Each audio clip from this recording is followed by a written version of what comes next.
And hi, Matanui. Welcome. We're here to talk about the good old days, aren't we? What's good about the good old days, at least this week? I thought we kind of only touched on this on Friday, so we would spend a little bit more time on Batcave playsets, because you seem to want to talk a bit more about that the last couple of weeks, so. Love the Batcave, yes. So this one that you're showing, of course, is from the Mego line. You can even see that those are original first wave world's greatest superheroes, and you can tell by the hand on the Joker there. It's got this swivel riveted hand. They also had these very wide set legs. You can see on Batman how it looks like he's getting ready to ride a horse. They corrected that in future iterations, but they were very awkward when they first came out. But this playset was around for a number of years, and Mego had this great way of doing these incredibly deluxe. Oh, wait, that's a different one. Okay. That's the one, yeah. Yeah. Yeah, this is just a better image of it. Although this is from Figures Toy Company. This is the remake of it. So what they did was they took the re-release figures. You'll notice that they tried to recreate the poses of those figures. Mm-hmm. But Batman's legs aren't as wide set. And I can tell by looking that this is a newer version of Joker. But for the most part, you wouldn't tell. The other big difference is that Alfred Pennyworth in the upper right. That was only released in the last decade by Figures Toy Company. And is this a remake of the old set? Is that what they're doing here? It is a remake of the old set. So basically what we're getting at is you can obtain that now. Wait, let me go back. Well, the one you just had up, though, this one is... Okay. Not only is this the original, but it... Oh, and that Batmobile, you can also get a remake of it from Figures Toy Company as well. Is that $4.99 for a full-size That was $4.99. Don't expect to get that price now from Figures Toy Company. But the important point is $16 for the Batcave with Bat Signal. As playsets go, when Mego put out playsets, they were incredibly reasonably priced because really all they were was the equivalent of laminated cardboard. They were cardboard printed out with vinyl on each side, and so these they things folded were fall up. Apart. No, because of the vinyl, they actually held up really well. Your biggest problem was going to be that sometimes the vinyl seams would split at the edges. Yes. But those are mendable. I've seen many people do that. In fact, you could actually redo the vinyl by putting a vinyl over it and using an iron. You could reseal them. There's a lot of ways to. That's reminding me of when I used to buy the Universal Monsters action figures in the 80s, and they had this this keepsake playset you could buy for them, but then it kept falling apart on me. It was like you could put all your figures in this, kind of like how you had the Darth Vader head to keep all your Star Wars figures, and they had something for the Universal Monsters figures. So this is the problem. See, Mego did this too until they kind of learned. They did cardboard sets that did not last, but then they started doing these vinyl covers to them that were almost indestructible. And I guess if you were, really clever, you could have vinylized your cardboard, to make them last. And I'm sure that collectors have done that from time to time. But nowadays, I think a lot of people would just go with some sort of a 3D print, maybe do something a little bit more elaborate. But there is a certain 70s kitsch to this. A very, and it was Montgomery Ward's. It says in the lower left there. That's right. You used to get these big catalogs, especially around Christmas time from Sears and Ward's. And have all the toys in it. Yeah, when you were a kid, you want to get that catalog to see what toys there were. Exactly. There was no internet back then. How were you going to find out what's available?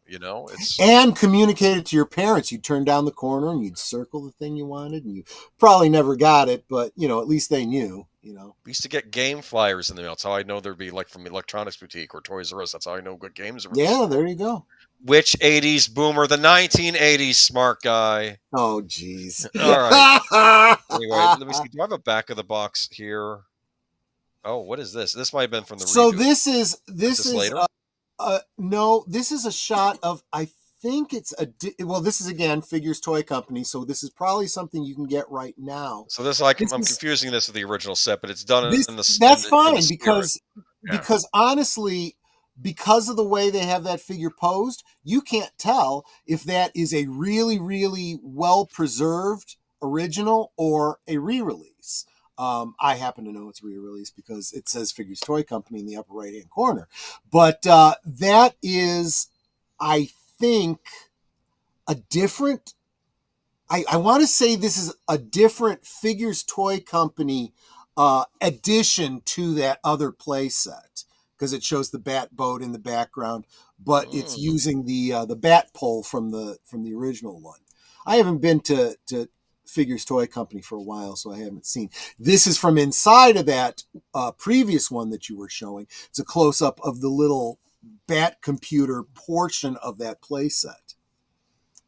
And you can see right above, right in the top center of that picture, that little bat signal, that's a clasp that holds the doors together. And you drive the Batmobile through that, just like in the TV show, coming out of the Batcave. On the opposite side of that wall or whatever is the exterior of the Batcave, just like in the Batman 66. Okay, well that sounds rather nifty. Yeah. I do want to make a comment. Joshua V, we're going to be talking about this later in the evening. I saw the Looney Tunes movie recently. I think it's the best movie of the year so far. Oh, interesting. I've been hearing good things. But yeah, we'll talk about it more later. If I have time, I'm going to try to catch that. Okay, this is later on, so. Well, that's fine. I can still comment on that. In fact, I'm going to touch on it briefly to tell you guys, get yourselves over to Retro Blasting. He does a deep dive on this particular Batcave set. This set was, you can tell by the gold background and the costume that Joker is wearing, that this was from the late, just before Kenner took it back. Lower left-hand corner, you can see it says Toy Biz. That's what that gold background is. So this is for the Batman 89 movie, basically. It coincides with that, yeah. This was late in the Batman 89. And then this toy set, this play set, was then re-released later by Kenner and for the very, they continued the line when they got the rights back. And then they released it again for the animated series. And they all had like a slightly different paint scheme and whatnot. I did not have the animated series one on here, but I'll have to look at Retro. No, that's fine. Check out Retro Blasting's video. Check out Retro Blasting's for I think I do have. Do I have the back of the box here? Yes, I do. There's the back of the box. That gives more details. Is this set any good? That's my question to you. I didn't have it, but it really did look good to me because it's got a couple different elements of play feature. You're seeing the interior of the actual Batcave there. My understanding is that the other side of it had the exterior of Wayne Manor, and there was a fold-out segment that was part of the interior of Wayne Manor.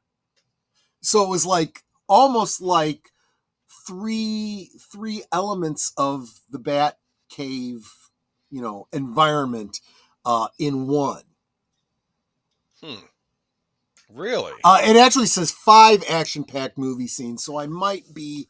Oh, I think it also somehow incorporated like the Acme Joker's origin scene. You get like a tub of chemicals to put near a ledge or something? And no, but you can see the ledge right next to him, so you could probably include your own vat of slime. Get out your own He-Man slime and stick it under. Exactly, exactly.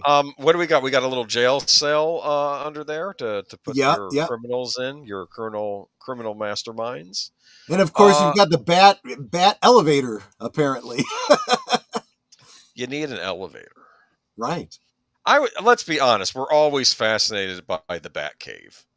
One of the things I loved in the Lego Batman game was you got to go around and mess around in the Batcave, which I thought was really neat. There are 2 locations in the DC universe that I have always loved seeing, like a map or breakdown of the locations of, and that's the Batcave and the Fortress of Solitude. And I have all kinds of references for all the different iterations of them. I can tell you what's in each room, how you get from one room to another, the origin of all the little Easter eggs in them. And I wasn't even a big reader of Batman comics, but I was really into all of those reference materials. So here it is. This is a great view of it folded out. So on the and of course this is the same set, but from Batman Returns. And so you're seeing, if you look at like the left-hand side of it, is basically what we were seeing in the other pictures, the front and back of this. On the right-hand side is the exterior of Wayne Manor. The middle section, of course, is, well, it's pretty self-explanatory. Just like in the Mego version, the entrance to the cave that you could drive in and out of. They really economized the space to make maximum use of one play set to give you a lot of play value. Huh. So you get stately Wayne Manor, and then you on the front, and then the Batcave in the back, right? Right, exactly. And then, like I said, on the other side of where you see Robin sitting at the other side of the Bat computer, basically, I think was the Acme Lab or whatever. That kid has a weird look on his face. I'm just saying. Because I just picture some photographers saying, okay, hold that smile. Hold it. Wait I feel bad for the kids buy these toys. It's got to be the most awkward thing. They're probably taking 100 pictures of you. Okay, now moving on to... Again, this is the repaint of the one we just looked at. This one now No, this is better. This looks better. It's the same set, isn't it? It's the same set that they've sold you again. It's the exact same set. The problem with it is because they incorporated the super huge wings into the new Batmobile, it can't drive through that door that it's poking its nose through. The Batman Forever Batmobile. You know what? We'll table that was a Joel Schumacher thing. Yeah, exactly. We'll table that for another time. Yes. Right. Oh boy. Anyway, but yeah, here we go. You got the kid with the red hair like the Riddler, right? I guess that's on purpose, right? Yeah. It seems flashier, but maybe the figures are better. I don't know. It's just a higher contrast of colors. It's really the same thing. It's backlit, which makes a lot of sense. I love it. It talks about packed with action, which I don't disagree with, but it talks about a breakaway skylight. And yeah. Michael French, as he was describing, was like, it was very clear to him that they were recreating the scene from the first Batman movie where he smashes through the window and, blinds in. But why would you have that in Wayne Manor? That doesn't make a lot of sense.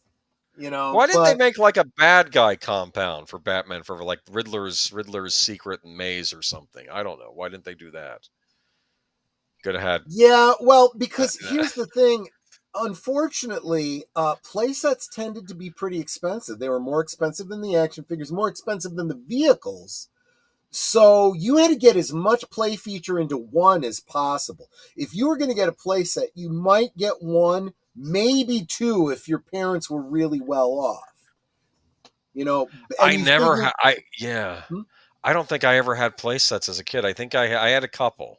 I did. Yeah. I had one Star Wars one, the droid place from Jabba's palace. I had that one, and I had an inherited Death Star. I inherited it like from another family member. They gave me the old. Oh, that multi-level one. Yeah. The for the large scale figures. Yeah. I had that as a kid, and then Netter got me a new one after we got married. Not a new one, a used one, but replaced. They're hard to find. My childhood. I mean, yeah. And then we have, of course, we're going to do another Another repaint of it. Yes. No, this is Batman and Robin. Yes. Yes. That's a boy, right? I don't know if that's a boy or a girl. I can't tell. Anyway, but look, it's like a frosted window up there instead because of Mr. Freeze, right? Because Mr. Freeze, exactly. So yeah, they just did the cave in ice, so it's got an ice motif. Yes. I imagine though this is useful for when you're playing with these sets and you break one or something, and then you just buy it when the new movie comes out, right? Well, there's part of me that feels like if you're like going to be a diehard collector, you get all of them, and then like you can swap out either the parts or the playset itself. Because I would totally see using this one with the original Batmobile and like a little Christmas tree out in front and make it, a Batman Returns. Okay. Catwoman, Christmas time, the Penguin. Yeah. I could see that. Hold on. I did want to go back to no, I wanted to go back to this weird one I had. I got to go back in time. But I remember on Fringe when the visitors were in the other universe and they saw Back to the Future and they come out of theater and it says Eric Stoltz on the marquee. Right, exactly. As the main star. That's a little in joke. All right, sorry, I got to go back. There was one other Batman set I had on here. Actually, I have two more, but this one. No, wait, not this one. That's the Mego. Bear with me. Before this one. It was right before the beginning. I wasn't. So. Okay. We were talking Mego. This is still Mego. You can see the logo in the lower right-hand corner. It's back in the 70s, right? Yeah. Yes, it is. Well, later 70s. So what happened was in the earlier 70s, you had those 9-inch action figures that we've been talking about all along, right? And this was in the 70s we had some bad decisions by the administration at the time, embargoing gas that caused gas prices to go through the roof. And what people don't realize is it's not just how much it costs you to fill up your gas tank. It's also the price of everything that's made from petroleum products. For example, plastics. So the cost of plastic went through the roof. So in going into this late 60s, early 70s, it was 12-inch action figures. It was Barbie, G.I. Joe, Action Man, so forth. They were, and even $6 Million Man. They were pushing the 12-inch scale. They were going like 13 inches on those figures. Well, Mego reset the scale by taking the figures down to a 9-inch scale, and G.I. Joe for a very short time went from 12-inch to 9-inch, and we got Adventure Team G.I. Joe. They were trying to get... What happened? What do you mean what happened? You there? I just lost my screen. Are you still hearing me? Okay, I'm still hearing and I still see the screen. I don't know what happened. Okay. I will keep talking as long as I can, but I think we just had a fluctuation on my end, and I might lose internet in a moment. Okay, but this is a smaller figure action set. This came out after Kenner came along with their 3 3/4 inch Star Wars figures. Mego says, okay, well, if that's going to be the new scale, and they moved all of their superhero figures down to what they called the pocket heroes. Okay. And that's what you're seeing here. They're 3 3/4, very low articulation. Technically, it's 5 points of articulation, but the legs at the hips were so tight. It was like rubber briefs and plastic legs, and you didn't want to twist them too much. You were afraid you'd break them, but nonetheless, or the briefs would pop off. Well, yeah. What it gave you the opportunity was smaller scale on. Welcome, PJ of Orville Nation. Good to see you, my friend. So smaller scale, yes. We got a smaller scale of the what do you call them? The Batcave vehicles. Well, the vehicles, but that also meant smaller scale on the playsets.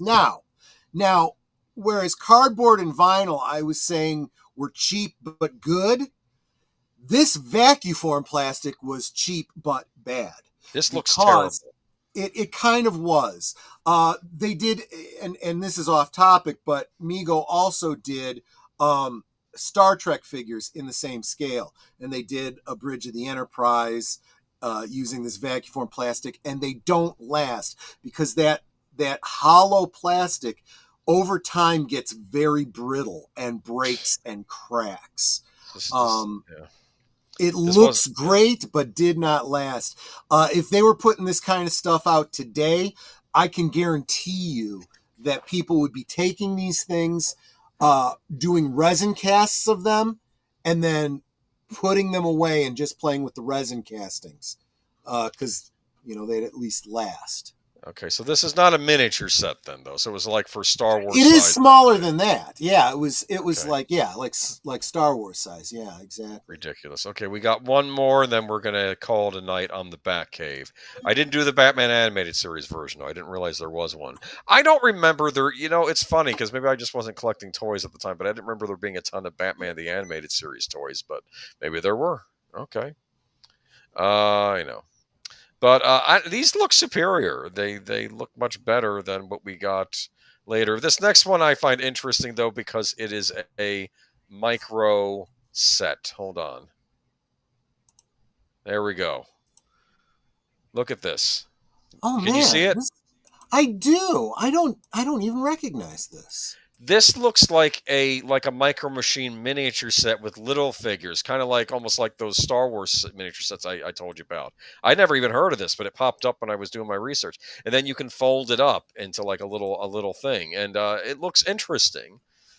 You've never heard of this? I don't know if Michael from Retro Not Blast this particular. I mean, yeah. I know that Star Trek had a line of these ultra miniature things, and my understanding is that they're starting to do that right now with Star Wars. But I've seen them on Amazon. They look neat. I'll say that. Yeah. The thing is though, but I don't know. It just looked interesting, but you don't know about it. So that's it for the Batcave. I'm sure they're still making Batcave. I know they've done tons of Lego Batman sets.